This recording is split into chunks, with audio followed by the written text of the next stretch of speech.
বাংলার উপকূলের দিকে এগোতে থাকা বঙ্গোপসাগরের নিম্নচাপটি ঘনীভূত হয়ে বৃহস্পতিবার সকাল 8:30 নাগাদ রূপ নিয়েছে গভীর নিম্নচাপে। আলিপুর আবহাওয়া দপ্তরের রিপোর্ট অনুযায়ী ওই সময় এটি ক্যানিংয়ের নিকটবর্তী এলাকায় এবং কলকাতা থেকে মাত্র 40 কিলোমিটার দক্ষিণ পূর্বে অবস্থান করছিল।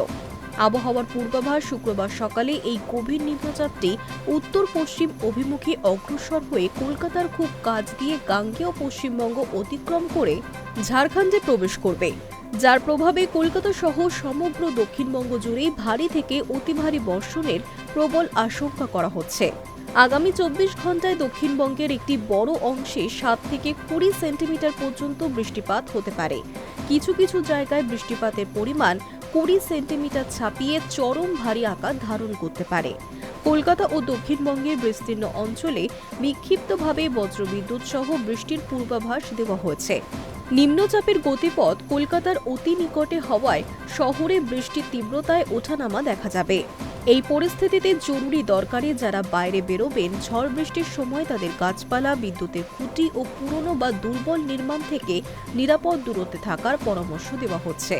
শুক্রবার জেলাভিত্তিক পূর্বাভাস অনুযায়ী ঝাড়গ্রামের কিছু অংশে ভারী থেকে অতি ভারী বৃষ্টি হতে পারে।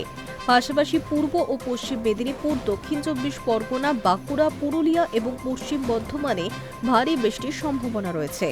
উপকূলীয় জেলা পূর্ব মেদিনীপুর ও দক্ষিণ 24 পরগনায় বাতাসের গতিবেগ ঘন্টায় 40 থেকে 50 কিলোমিটার পৌঁছতে পারে।